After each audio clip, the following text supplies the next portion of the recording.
अस्सलामुअलैकुम। उम्मीद है आप सब खैरियत से होंगे। आज हैं आप ज़ोया अली शाह के दूसरे चैनल फिक्शन फ्रेंजी नॉवेल्स पर, जहाँ पर इश्क रोमांचा यानी लम्से जुनून सीज़न 2 वॉइस ओवर के साथ अपलोड किया जाएगा। उम्मीद है आपको पिछली तमाम एक साथ की तरह ये किस्त भी पसंद आएगी। एपिसोड शुरू करने से पहले मैं आपको एक इम्पॉर्टेंट बात बताना चाहूँगी या इम्पॉर्टेंट इन्फॉर्मेशन देना चाहूँगी या आपको इस बात से अलर्ट करना चाहूँगी कि इश्क रोमांचा यानी लम्से जुनून इस चैनल के अलावा किसी चैनल पर भी अपलोड नहीं किया जाएगा वॉइस ओवर के साथ। ऐसा करने की सूरत में आप पर कॉपीराइट रिस्ट्रिक्शन की वजह से चैनल डिलीट कर देंगे। शुक्रिया। इश्क रोमांचा अज़ कलम ज़ोया अली शाह, किस्त नंबर 4। ये मेरा घर नहीं है। अगर ये मेरा घर होता तो यूँ हिस्सेदार लाकर मुझसे पहले आप ना बिठा रखे होते। इन हिस्सेदारों की कोई औकात नहीं। ये घर तुम्हारा है और मैं तो हमेशा से ही तुम्हारा था और तुम्हारा रहूँगा। अब तुम्हारा यकीन मुझ पर कायम नहीं रहा तो मैं क्या कर सकता हूँ। बदल गए हैं आप, सफाक हो गए हैं, पहले जैसे नहीं हैं। सच कहो तो मुझे लगता है कि आप मेरे शाह ही नहीं हैं। ठक ठक ठक।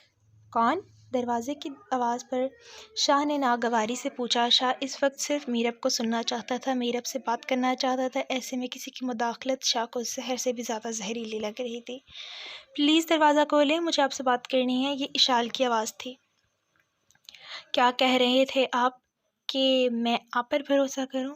ये है आपका भरोसा? वो शाह की जानिब तंज़िया निगाहों से देखते हुए मजबूरी में रुमान शाह की बाहों के हिसार में खड़ी थी। शाह इसकी कमर पर मजबूती से हाथ बांधे हुए हिलने तक नहीं दे रहा था। जाइए, आपको आपका भरोसा बुला रहा है। मैं इस वक्त कहीं नहीं जा रहा। तुम्हें जो कुछ कहना है कहो, मैं सुन रहा हूँ। शाह मेरी बात को सुने, मुझे आपसे बात करनी है। प्लीज़ बाहर आ जाएं प्लीज़।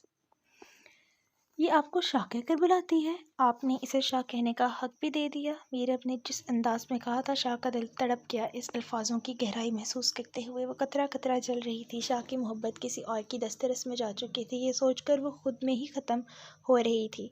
बहुत मुश्किल होता है महबूब को किसी के साथ बांटना। शाह आपको तो ये लड़की बड़ा मेरे सिवा किसी के मुँह से अच्छा नहीं लगता। आपने तो कभी किसी को ये हक नहीं दिया कि कोई आपको इस नाम से बुलाए।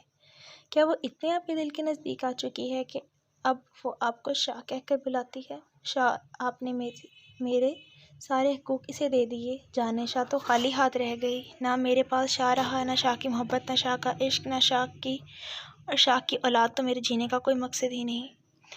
मैं सच में मर जाना चाहिए। मर क्यों नहीं रही?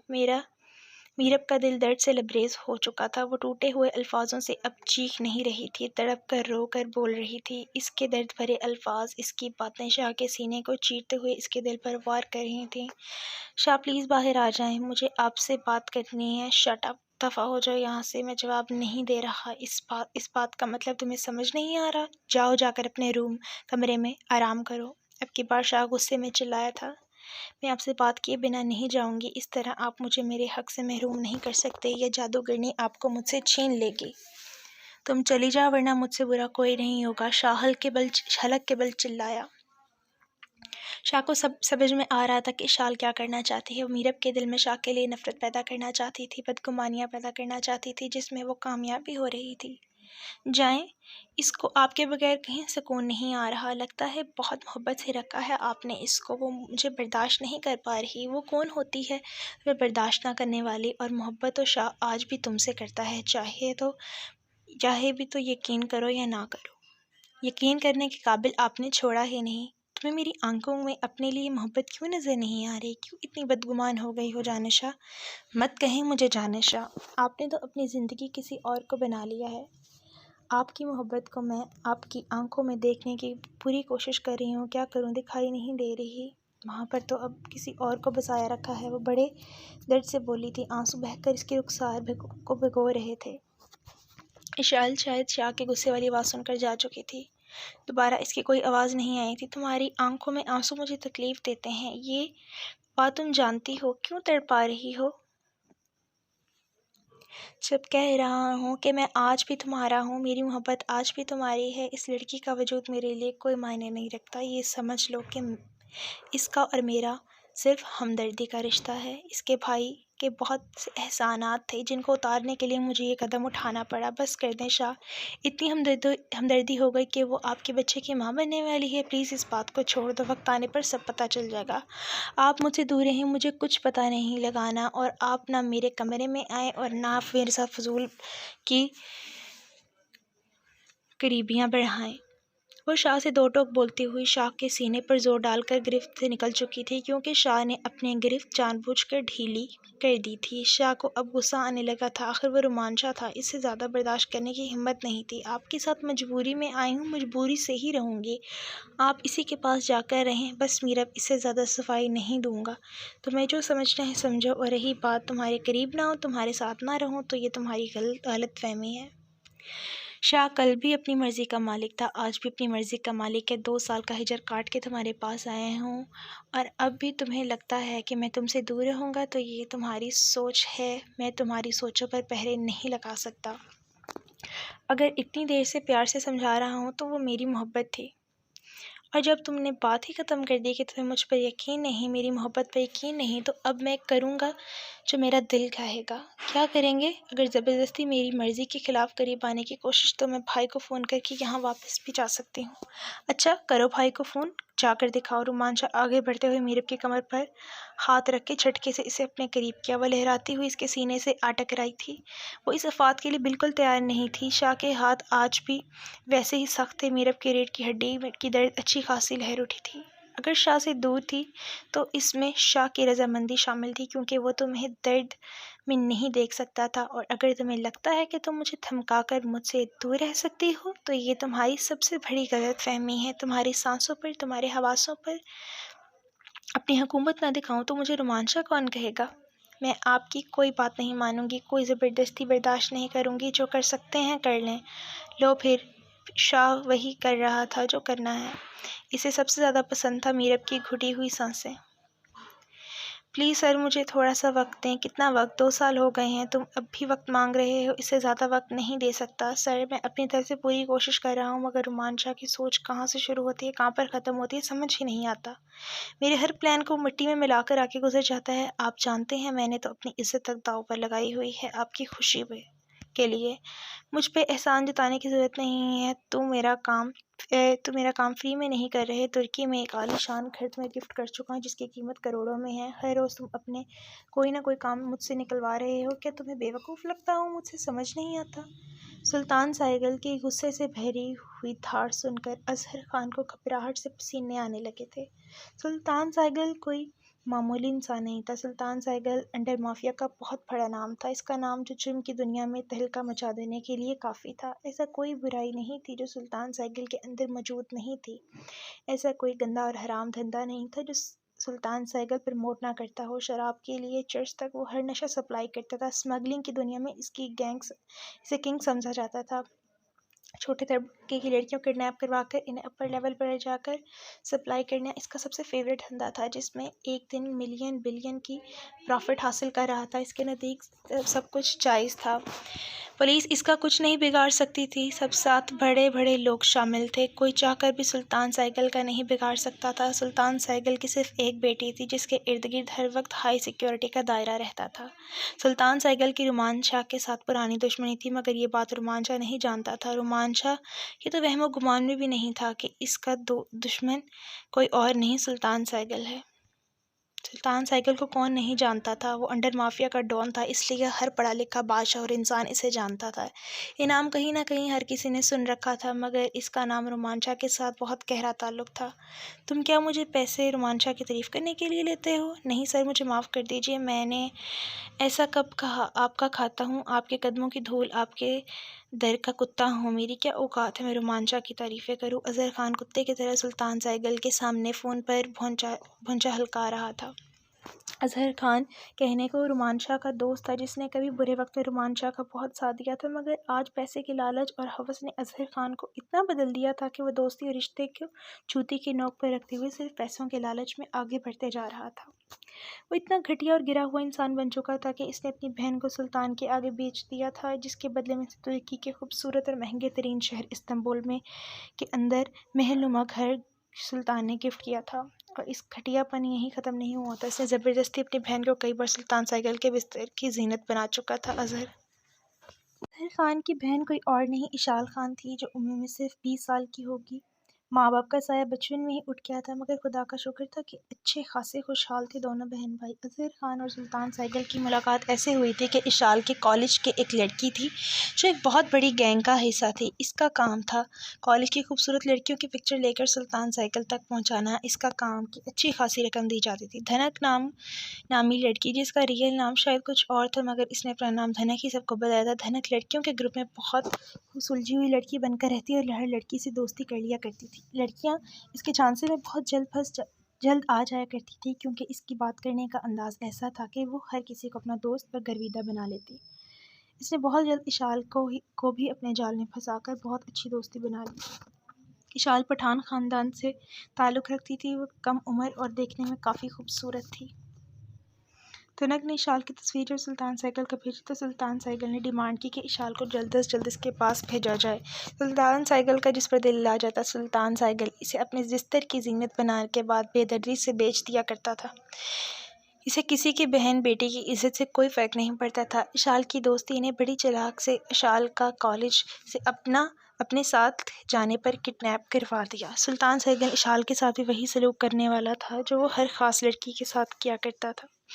अपने साथ कई रातें गुजारने के बाद इसे बेच दिया, मगर इससे पहले ही इसके मकबरीन से पता चली कि इशाल खान अज़हर खान की बहन है। सुल्तान साइकिल जानता था कि अज़हर खान का शुमार रुमान शाह के अच्छे दोस्तों में होता है, जो कि रुमान शाह के बेस्ट फ्रेंड्स में शामिल है तो नहीं, मगर बुरे वक्त में इसने रुमान शाह की काफ़ी सपोर्ट की थी।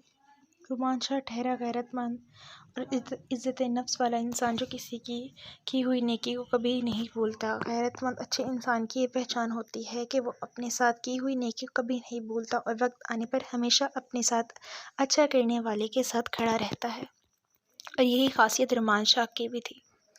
अज़हर खान ने जो अच्छाई की थी, रुमान शाह आज भी इसे याद करते हुए हमेशा अज़हर खान के काम आ जाया करता था, जबकि रुमान शाह का लेवल अज़हर खान से कई गुना ऊपर जा चुका था। सबसे बड़ी बात कि रुमान शाह बिज़नेस की दुनिया में सब जिस ऊंचाइयों पर पहुंच चुका था, वहां तक पहुंचने में इसने कभी भी हराम का 1 रुपया इन्वेस्ट नहीं किया। इसका एक एक पैसा हक हलाल की कमाई में से था। गुजरे हुए वक्त में अज़हर खान की कई नेकियों की वजह से रुमान शाह आज भी अज़हर खान की बहुत रिस्पेक्ट करता था, और ये बात सुल्तान साइकिल बहुत अच्छी तरह से जानता था, मगर इसे ये नहीं पता था कि अज़हर खान की कोई बहन भी है। सुल्तान का शैतानी दिमाग एक्टिव होकर लंबी प्लानिंग कर चुका था। इसने अज़हर को अपने पास बुलाया, इसके सामने अपनी डिमांड रखी। अज़हर खान फितरती तौर पर लालची था। इसका लालच तब सामने आया जब इसके सामने सुल्तान साइकिल ने बहुत बड़ी डिमांड रखी। इतनी रकम जिसको कमाने के लिए सारी ज़िंदगी पे लगा देता तो नहीं कमा सकता था। जब अज़हर खान ने देखा कि इसका फ़ायदा ही फ़ायदा है, तो वह नोटों में खेलेगा। इसे डील अच्छी लगी। अपना ईमान को बेचते हुए सुल्तान की बातों में आकर रुमान से गद्दारी करने को तैयार हो गया। सुल्तान ने अपनी अगली डिमांड इसकी बहन की रखी, जिस पर वो तड़पा। इसकी भाई वाली गैरत थोड़ी देर के लिए जाके सुल्तान ने इसे धमकी दी, अगर वो डील करने को ना भी माने तब भी सुल्तान इसकी बहन को अपने पास रखना कोई मुश्किल काम नहीं, तो बेहतर है कि डील करके अपना भी फ़ायदा करो। मगर फिर भी अज़हर खान लालच में आकर घटिया तरीन इंसान बनने को तैयार था, मगर कहीं ना कहीं इशाल इसकी बहन थी। अपनी बहन को कैसे सामने बैठे हुए दरिंदे सिर्फ इंसान के हवाले कर देता। सुल्तान ने कहा वो वादा करता है, फिर वक्त आने पर इसकी बहन को वापस दे देगा। इसे ज़्यादा दिनों तक किसी कोई दिलचस्पी नहीं होती, मगर इसके बदले सुल्तान ने इसे तुर्की में शहर इस्तांबुल में महल नुमा घर ऑफ़र किया। अज़हर खान एक बात तो जानता था कि अगर वो अपनी मर्ज़ी से सुल्तान की बात ना भी माने, तब भी सुल्तान वो करेगा जो वो करना चाहता है। तो इससे बेहतर ये लगा कि वो सुल्तान की डील मान ले। सुल्तान की पावर से कौन वाकिफ़ नहीं था। वो मिनटों में कत्ल करवा सकता था, अगवा करा सकता था, किसी को सफ़ा हस्ती से मिटा सकता था। ऐसे बंदे के साथ पंगा लेना अज़हर खान को हर तरह से नुकसान ही नुकसान लगा। तो इसकी गैरत पैसों में महल और इस महल नुमा घर के नीचे दबकर रह गई। इशाल ये बात नहीं जानती। इशाल रोई, तड़पी, गिड़गिड़ाई, मगर इशाल भी बहन तो अज़हर खान की थी। इसकी गैरती पैसों और आसाइशों के सामने ख़त्म हो गई। सुल्तान की उम्र इशाल से बहुत बड़ी थी। अधेड़ उम्र शख्स था और शक्ल सूरत बस ठीक ठीक ही थी, मगर पैसा देकर इशाल इसे कई रातों को रंगीन बनाया। आहिस्ता आहिस्ता सुल्तान का दिल इशाल से भरने लगा। ऐसे में सुल्तान ने अज़हर खान के सामने और पत्ता फेंका और अज़हर को हुक्म दिया कि रुमान शाह को मजबूर करे कि उसकी बहन के साथ शादी कर ले। अज़हर को ये बात बिल्कुल समझ नहीं आई थी, क्योंकि अज़हर अच्छी तरह से जानता था कि रुमान शाह अपनी बीवी से बहुत प्यार करता है। वो कभी भी इस बात पर रजामंद नहीं होगा, मगर इसका जो हल सुल्तान के शैतानी दिमाग ने निकाला और अज़हर की सोच से बालातर था। वो बड़ी प्लानिंग की गई थी, इतनी बड़ी प्लानिंग जिसमें बहुत से लोग शामिल थे। रुमान शाह मजबूत असाब का मालिक, समझदार, इंटेलिजेंट शख्स था। इसे गिराना सुल्तान के लिए इतना आसान नहीं था। रुमान शाह कोई राहगीर, कोई कमज़ोर शख्स नहीं था जिसे आसानी से सुल्तान अपने झांसे में ले लेता। इसलिए तो सालों से सही वक्त का सुल्तान इंतज़ार कर रहा था। सुल्तान ने बहुत वक्त से रुमान शाह पर नज़र रखी हुई थी, मगर रुमान की जड़ों को उखाड़ना आसान काम नहीं था। आखिर बहुत बड़ा और घटिया प्लान तैयार कर लिया गया था। रुमान शाह के बेटे राइम शाह की 7वीं सालगिरह थी। मीरब और रुमान शाह बहुत खुश थे। एक होटल में रुमान शाह ने अपने बेटे की बर्थडे का फंक्शन रखा था, मगर लोगों को इनवाइट नहीं किया था, क्योंकि रुमान शाह को पसंद नहीं था कि इसकी बीवी हर किसी की नज़रों के सामने आए। शाह हमेशा इस मामले में काफ़ी पोसेसिव रहा था। इसे अपने घर की औरतों को बाहर के मर्दों से मिलवाना इंतहाई नापसंद अमल लगता था। होटल पूरी तरह से खाली था, सिर्फ स्टाफ मौजूद था और बहुत बड़ा अरेंजमेंट करवाया गया था। रुमान शाह ने अपने बेटे की सालगिरह पर सिर्फ अपने ख़ास दोस्त और फैमिली को इनवाइट किया था, जिसमें राइम के ननिहाल वाले मतलब मलिक ज़ुबैर और उनकी वाइफ शामिर और मिरहा शामिल थे। रुमान शाह के दोनों best friend Ahmed Alvi and Shahzeb Khan अपनी फैमिली के हमरा तुर्की आए थे। रुमान शाह अक्सर तुर्की के टूर पर रहता था। मुल्क से ज़्यादा वक्त इसका तुर्की में गुजरता था। ऐसे में अक्सर मीरब को अपने साथ ही ले कर जाता था, क्योंकि मीरब और राइम से दूर रहना रुमान की दुनिया का सबसे मुश्किल काम था। रुमान शाह 2 साल पहले अपनी फैमिली के साथ तुर्की में था, इसलिए राइम की बर्थडे वहीं सेलिब्रेट करने का इरादा बनाया। अपने ख़ास फैमिली के लोगों और दोस्तों के हमरा खूबसूरत राइम के नाम का बना हुआ केक कट किया जा रहा था। तालियों की गूंज, सब खुशी से हैप्पी बर्थडे राइम कहते हुए राइम को दुआएं दे रहे। जब अचानक बहुत ज़्यादा लोग असले के हमरा होटल में दाखिल हुए। सब कुछ प्लानिंग के तहत था, तो समझने का मौका नहीं मिला। रुमान शाह सिक्योरिटी गार्ड्स को मौके पर ही मार दिया गया। प्लानिंग बहुत बड़े पैमाने पर की गई थी, सब कुछ सोचा समझा प्लान था। सुल्तान सहगल जानता था कि रुमान शाह अपने बेटे की बर्थडे पर किसी होटल में मना रहा है। जब काम प्लानिंग के तहत हो गया तो इंसान इसमें कामयाब हो जाता है। रुमान शाह के तो वहमो गुमान में भी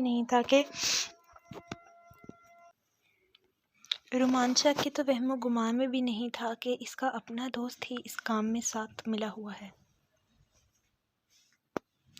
अज़हर खान प्लानिंग के तहत तुर्की आया और रुमान शाह से मिला और ये बताया कि वो बिज़नेस मीटिंग के लिए आया है, जबकि सुल्तान के साथ मिला हुआ था।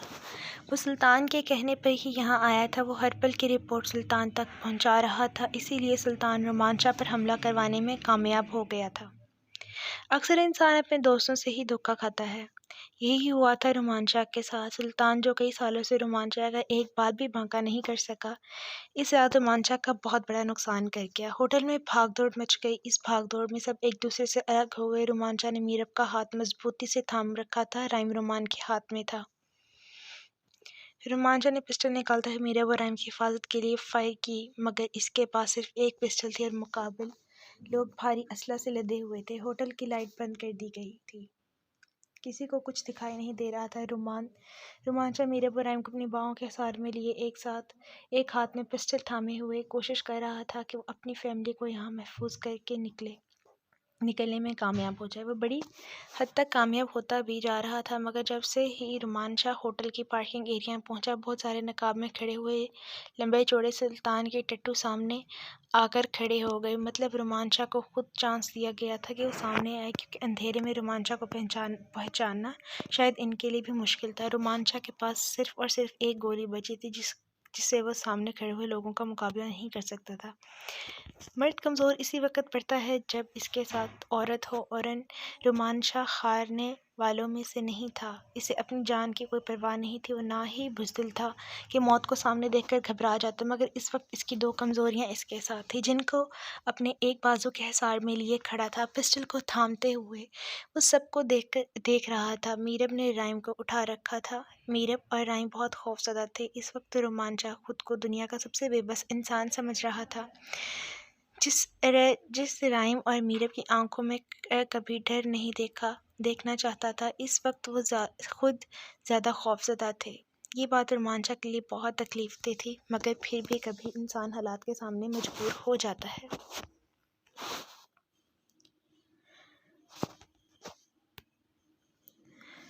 रुमान ने मीरब और राइम को अपने सीने से लगा रखा था। कोई रास्ता नज़र नहीं आ रहा था। रुमान की नज़र एसीपी शामिर मलिक को ढूंढ रही थी, मगर इसे ये पता नहीं था कि शामिर को भी प्लानिंग के तहत ऐसे हालात से गुजरना पड़ रहा है। शामिर मेरा और अपनी फैमिली को महफूज करके एक रूम का इंतखाब करते हुए रूम में जा पहुंचकर रूम का दरवाज़ा बंद कर रहा था। एक तो होटल में अंधेरा था और हाथ को हाथ दिखाई नहीं दे रहा था। जब शामिर दरवाज़ा बंद करके वहाँ से निकलना चाहता था, इसी वक्त पीछे से आकर काफ़ी सारे लोगों ने मिलकर शामिर पर हमला कर दिया। शामिर ने भरपूर अंधेरे में भी मुकाबला करते हुए लोगों को ज़ख्मी कर दिया। 2 को गोली मारते हुए जान से मार दिया, मगर वही मसला कि शामिर इस वक्त हमले के लिए तैयार नहीं था। वो तो फ़ौरन से पहले मीरब और रुमान तक पहुंचना चाहता था, मगर नहीं पहुंच सका। काफ़ी हाथापाई के बाद एक शख्स ने शामिर के सर पर जोर से शैंपेन की बोतल मारते हुए तोड़ दी। शामिर के सर से खून के फुव्वारे फूट रहे थे। इसकी आंखों के सामने अंधेरा छाने लगा। ऐसे में शामिर को अंदाज़ा था कि वो इन लोगों का मुकाबला नहीं कर सकेगा। इससे पहले कि वो शामिर की जान लेता, वो अपने लिए इतना ही कर सका। किसी न किसी तरीके से साथ वाले रूम का दरवाज़ा खोलकर अंदर जाकर रूम का दरवाज़ा बंद करने में कामयाब हो गया। वो मेरा और फैमिली को बचाने में कामयाब तो हो गया था, मगर इस तरह शामिर मीरब और रोमांचा तक नहीं पहुंच सका था। रोमांचा के फ़ोन की मुसलसल बेल बज रही थी। रोमांचा के बजते हुए फ़ोन को देखकर सामने खड़े एक शख्स ने हाथ के इशारे से फ़ोन सुनने को कहा। रोमान कोई आम इंसान नहीं था जिसे समझाने के लिए लफ्ज़ों का सहारा लेना पड़े। वह समझ चुका था कि फ़ोन इस शख्स का है जो सब करवा रहा है। रोमांचा ने पिस्टल वाले हाथ से कान पर लगी हुई ब्लूटूथ को ऑन किया। कैसे हो रोमांचा? मुकाबिल की शैतानी भारी आवाज़ रोमांचा के समाज से टकराई, मगर रोमांचा बिल्कुल भी इस आवाज़ से वाकिफ़ नहीं था। कौन है तुम? ये सब करवाने का क्या मतलब है? बताता हूँ, इतनी भी क्या जल्दी है रोमांचा? मुकाबिल शायद रोमांचा के हालात से लुत्फ़अंदोज़ हो रहा था। मेरे पास तुम्हें एंटरटेन करने के लिए टाइम नहीं। मुंह खोलो और बताओ, ये सारा तमाशा क्यों करवा रहे हो? रोमांचा ने धाड़ते हुए कहा। दाद देनी पड़ेगी रोमांचा तुम्हारी हिम्मत की। फ़न हो मैं तुम्हारी इस हिम्मत का, इस एटीट्यूड का फ़ैन हूँ। ऐसे संगीन हालात में भी तुम एटीट्यूड और अकड़ को बरकरार रखे हुए हो। बहुत इम्प्रेस हूँ मैं। सुल्तान शैतानी कहकर लगाते हुए हंस रहा था।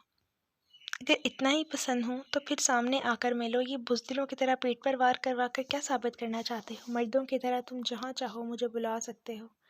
रोमांचा न डरने वाला है न झुकने वाला। जहाँ बुलाओगे तुम्हारी बुलवाई हुई जगह पर पहुँच जाऊँगा। फ़िलहाल मेरी फैमिली मेरे साथ है, इसे तमाशे को रुकवाओ। ना ना ना ना, मैं अच्छी तरह जानता हूँ कि तुम्हारी फैमिली तुम्हारी कमज़ोरी है और तुम्हारी जान लेनी होती तो मैं कब से ले चुका होता। सुल्तान के लिए तुम्हारी जान लेना कोई मुश्किल काम नहीं, मगर तुम्हारी जान नहीं चाहिए। तुम वो जादूगर हो जिसकी जान तुम्हारे इस सीने से लगी हुई चिड़िया के अंदर है। ओए, हद में रह। हद में जो बकवास करनी है मुझसे कर। मेरे घर की इज्जत की जानिब बुरी निगाह डालने वाले की मैं आँख नोच लेता हूँ। रोमांचा ने धाड़ते हुए कहा। गुस्से और रोमांचा का सुस्त चेहरा बढ़ गया था। इस चेहरे की तमाम रगें तनी हुई थीं। इसका बस चलता तो इस शख्स की जान ले लेता। अपना गुस्सा बचा के रख, बहुत काम आएगा। पहले मैं तुझसे अपना तारुफ तो करवा लूँ। सुल्तान सलार साइगल का भाई, जिसको तूने बेदर्दी से मरवा दिया था। Shut up. पहली बार सलार साइगल का कोई भाई नहीं था, और दूसरी बात इसको नहीं मरवाया, अपने गुनाहों की सज़ा भुगतते हुए खुद ही मर गया था। और तीसरी बात, अगर मरवा भी देता तो अच्छा करता, क्योंकि वो कुत्ता इस लायक था कि वो अलग बात है कि खुदा ने इसे ऐसी सज़ा दी जिससे वो न जी सका न मर सका। जीते हुए अपने गुनाहों पर रोता रहा। इंशाअल्लाह मरने के बाद इसको जहन्नम नसीब होगी। जहन्नम की आग में तो तुम चलोगे जब तुम अपनी चिड़िया की इज्जत में अपनी आंखों से लुटते हुए देखोगे। आह आह आह, कुत्ते ज़ुबान बंद कर। मैं तेरे इतने टुकड़े करूँगा कि तेरी 7 नस्लें तक न गिन सकेंगी। गंदी नाली के कीड़े, गलीज़ इंसान, खबरदार जो दोबारा अपनी गंदी और गलीज़ ज़ुबान से मेरी बीवी का नाम लिया। रोमांचा की गुसीली आवाज़ और धार से राइम और मीरब डर के कांप रहे थे। राइम मुसलसल रो रहा था और खौफज़दा इस माहौल से। रोमांचा की आवाज़ में बात करते हुए कोई डर, कोई खौफ नहीं था। खौफ की वजह सिर्फ और सिर्फ इसकी बाहों के सार में कैद हुए 2 वजूद थे जिनको वो अपनी जान से कहीं ज़्यादा मोहब्बत करता था। इसे अपनी जान की परवाह नहीं थी, मगर हिसार में छुपाए हुए दोनों लोग जान से ज़्यादा अजीज़ थे। बहुत तकलीफ़ हुई है, कैसे तड़प रही है हो, तुम्हारी इस तड़प को भी देखना चाहता हूँ। तुम जो भी कहो हकीकत बदल जाएगी। तुमने वो सब की कुछ अपनी बहन के लिए किया, क्योंकि मेरे भाई एडवोकेट सलार साइगल का दिल आ गया था तुम्हारी बहन पर, और तुमने और तुम्हारे बहनों एसीपी शाहमीर मलिक ने मिलकर जो कुछ मेरे भाई के साथ किया वो मैं कभी भूल नहीं सकता। हम करें तो गुनहगार, तुम करो तो सही। मेरी भांजी की शादी अपने इस 2 टके के कज़न आसिम आसिम शाह के साथ करवा दी। इस वक्त गैरत क्यों नहीं जागी? घटिया इंसान, अपनी गैरत जगह। तुम्हारी भांजे की इज्जत से शादी हुई है, निकाह हुआ है। हम लोगों की बहू बेटियों की इज्जत की निगाह से देखने वाले गैरतमंद इंसान है। तुम जैसों की तरह बेगैरत खून हमारी रगों में नहीं दौड़ता। रुमान शाह जितनी मर्जी दलीलें दे ले, तेरी किसी दलील पर मैं पीछे नहीं हटूंगा। मैं नहीं भूल सकता तुम्हारी वजह से मेरे भाई का हंसता बसता घर बर्बाद हो गया। मेरे घर की इज्जत तुमने 2 टके के आसिम शाह के साथ रुखसत करवा दी। तुम्हें लगा कि तुम इससे हिसाब नहीं देना पड़ेगा? हिसाब के लिए तैयार रहो। और क्या कहा तुमने कि सलार साइकिल का कोई भाई नहीं था? तुम्हारी इतला के लिए अर्ज है, मैं सलार साइकिल का बड़ा भाई सुल्तान साइकिल हूँ, जो बचपन से ही घर से भाग गया था कि मेरे इरादे बहुत पुख्ता थे। मुझे तुम जैसों के बहनों को अपने बिस्तर की जीनत बनाने के लिए कड़े इम्तिहानों से गुजरना पड़ा, इसलिए मैं अपने घर से दूर रहा हूँ। तुमने मेरे भाई के साथ जो करना था कर लिया। अब तुम्हारी बारी। अपनी बहन को इस शाहमीर के साथ ब्याह कर तुमने महफूज कर दिया है। वो साला इसका मुहाफिज बनकर इसकी सिक्योरिटी बहुत टाइट रखता है। वैसे भी इसके साथ जितना कुछ होना था हो चुका, अब इसके पल्ले कुछ भी नहीं है, और बकवास इस्तेमाल शुदा चीज़ों का मुझे कोई शौक़ नहीं है। अब तुम्हारे इस दिल के टुकड़े जिसको अपने सीने में छुपाए खड़े हो, इस इज़्ज़त को तार तार कर दूंगा। आह आह आह! रुमान शाह की दहशतनाक चीखें होटल की पार्किंग एरिया में गूंज उठी। रुमान शाह की नसें गुस्से से फटने को हो चुकी थी। राइम डरकर खौफ से चीखें मारकर रोने लगा था। मीरब और राइम इतने खौफ से थे कि आंसू से आंसू टप टप गिर रहे थे। मीरब अपने बेटे को चुप करवाने की कोशिश कर रही थी। हालात इनकी समझ से बाहर थे। शाह राइम और मीरब को एक बाजू में पकड़कर एक हाथ में पिस्टल ये थाड़ते हुए पिस्टल से सबको पीछे रहने का बोल रहा था। फिलहाल सुल्तान के पालतू कुत्ते अपनी जगह पर खड़े हुए थे। हाँ हाँ हाँ, बहुत दर्द हो रहा है। चिल्ला रुमान शाह, चिल्ला जितना चिल्ला सकता है। जो कुछ तेरे कानों ने सुना नहीं जा रहा, सोच मैं करने वाला हूँ। तेरी बीवी की इज्जत को पैरों तले रो दूंगा। इसके बाद अपने आवारा कुत्तों के आगे डालूंगा, ताकि इसके जिस्म की हर बोटी नोच नोच कर इसकी रूह को जख्मी करें। फिर इसको ठीक करके हर रात बेचूंगा। फिर मेरे भाई का बदला पूरा होगा। तू पहले मेरी बीवी तक पहुँच के तो दिखा। रुमान शाह मरते मर जाए, मगर कभी तुम्हें अपनी बीवी तक पहुँचने देगा।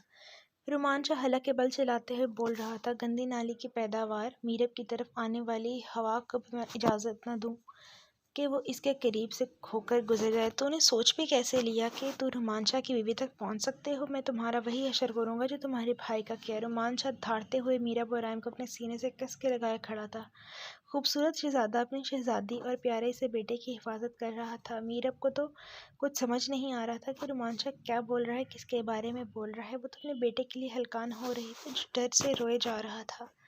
राय में मीरब की जान बसती थी, शाह की जान मीरब में बसती थी। ऐसा नहीं था कि अपने बेटे से मोहब्बत नहीं करता था, अपने बेटे से बेइंतहा मोहब्बत करता था। मगर एक पॉइंट अगर ज़्यादा की बात की जाए तो मोहब्बत मीरब के हिस्से में आती थी। तुम्हारा बुरा वक्त शुरू हो चुका है रुमान शाह। बचा सकते हो तो बचा लो अपनी बीवी, क्योंकि अगर सुल्तान साइकिल के हाथ लगे तो तुम्हारी बीवी के विरुद्ध हर हिस्से नोचते हुए तुम्हें तस्वीरें भिजवाऊंगा। मैं सुलगता हुआ तड़पता हुआ देखना चाहता हूँ। मैं अच्छी तरह से जानता हूँ कि तुम्हारी कमज़ोरी तुम्हारी बीवी है। तुम्हें जान से मारकर मुझे कोई फ़ायदा नहीं होगा। रुमान शाह समझ चुका था कि अपने भाई का बदला रुमान शाह को मार कर पूरा नहीं करना चाहता। रुमान शाह की इज्जत पर हाथ डालकर इसे कमज़ोर करके इसे तड़पता हुआ देखना चाहता है। इसकी मीरब तक कोई हाथ लेकर आता। शाह इससे पहले मरना चाहता। रुमान शाह ने चारों तरफ नज़रें घुमाते हुए अपनी गाड़ी को फासला देखा। गाड़ी थोड़े ही फासले पर थी, अगर वो हिम्मत करते वहाँ बआसानी पहुँच सकते थे। रुमान शाह ने मीरब के कान में सरगोशी करते हुए इन्हें तेज़ी से भागकर अपनी बुलेट प्रूफ गाड़ी तक पहुँचना है। बड़ी होशियारी से रुमान शाह अपनी पॉकेट के ऊपर दबाते अपनी गाड़ी को रिमोट से अनलॉक कर दिया था। अगर वो किसी की गाड़ी तक पहुंच जाते तो रुमान शाह अपनी फैमिली को महफूज कर सकता था, क्योंकि गाड़ी बुलेट प्रूफ थी। इस पर इन गोलियों का कोई असर नहीं होने वाला था। मीरब भी एक्टिव थी और रोमांचा प्लानिंग के तहत बहुत स्पीड से मीरब को लेकर गाड़ी के जाने भागा। मीरब ने भी अपनी तरफ से कोई कसर नहीं छोड़ी थी, मगर भागते रास्ते पड़े एक पत्थर से टकराकर मीरब का पाँव बुरी तरह टकराया और मीरब लड़खड़ाते हुए गिर गई।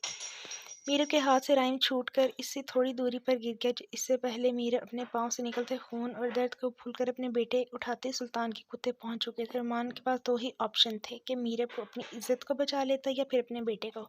कभी कभी ज़िंदगी में बहुत मुश्किल फ़ैसले करने पड़ जाते हैं और ऐसे फैसलों पर खरा उतरने की हिम्मत सिर्फ मजबूत मर्दों में होती है। रोमांचा गैरतमंद मर्द था। बहुत मुश्किल था ये फैसला करना। आज के वक्त के मर्द को अपनी औलाद अपनी बीवी से कहीं ज़्यादा अजीज़ होती है, मगर दुनिया का बहुत शख्स था जिसे अपनी बीवी की इज्जत पर अपने बेटे को कुर्बान कर दिया। आसान नहीं था। रोमांचा का दिल फट रहा था। इसका बेटा उम्मीद भरी नज़रों से रोते हुए अपने बाबा की जानिब देख रहा था।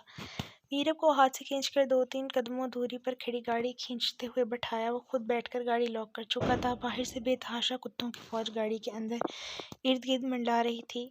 इनमें सिर्फ मीरब चाहिए थी और रोमांचा के पास ऐसा कुछ नहीं था जिससे वो इन लोगों का मुकाबला कर सकता। फिर भी रोमांचा ने हिम्मत नहीं हारी थी। गाड़ी के अंदर इसकी इज्जत थी और गाड़ी के बाहर इसके जिगर का टुकड़ा। कोई रोमांचा से पूछता कि इस वक्त इसके दिल पर क्या गुजर रही थी। गाड़ी स्टार्ट करते हुए इसने सामने खड़े अफराद के ऊपर चढ़ा दी और अपने बेटे को बचाना चाहता था, मगर वहाँ लोग बहुत ज़्यादा थे और रोमांचा सिर्फ एक। वो लोग चारों तरफ कुत्ते की तरह गाड़ी को घेरे हुए थे। रोमांचा ने काफ़ी लोगों पर गाड़ी चढ़ाते हुए इनकी रूह को गुनाहों से आज़ादी दिलवा दी। मीरब राइम को इन लोगों के हाथों में देखकर तड़प रही थी। गाड़ी के शीशे से बाहर देखते हुए राइम को पागलों की तरह आवाज़ें दे रही थी, जबकि राइम तक तो इसकी आवाज़ पहुँच ही नहीं सकती थी। बुलेट प्रूफ गाड़ी के अंदर आवाज़ बाहर जाना बहुत मुश्किल होता है। जब वो इन लोगों से लड़ रहा था, गाड़ी से इनको अपने रास्ते से हटाते हुए कुचल रहा था। इन लोगों ने बहुत कोशिश की कि फायरिंग करते हुए डराकर रोमांचा और मीरब को बाहर निकालने, मगर रोमांचा इनका मकसद समझ चुका था। जब वो लोग समझ गए जब रोमान अपनी बीवी तक इनको नहीं पहुंचने देगा, तो शायद सुल्तान ने कहा था कि बेटे को उठा लो, क्योंकि सुल्तान अब की बार रोमांचा से नहीं हो सकती थी। क्योंकि रोमांचा ने कान में लगी हुई ब्लूटूथ उठाकर फेंक दी थी। अफरा तफरी में फ़ोन भी कहीं गिर गया था। इन लोगों ने बहुत चालाकी से राइम को उठाया और भागते हुए इसे रास्ते से राइम को ले जा रहे थे, जिसकी तरफ गाड़ी नहीं जा सकती थी क्योंकि सामने हिफाजती तार लगी हुई थी। हिफाजती बाउंड्री लाइन से आगे स्विमिंग पूल एरिया था। वो पैदल थे जो तो भागते हुए इसे ले जा रहे थे। रोमांचा के पास कोई रास्ता नहीं था। स्विमिंग पूल के पास अब भी 3-4 अफराद खड़े थे। शायद वो इंतज़ार कर रहे थे कि रोमांचा दरवाज़ा खोले और मीरब को ले जाने में कामयाब हो जाए।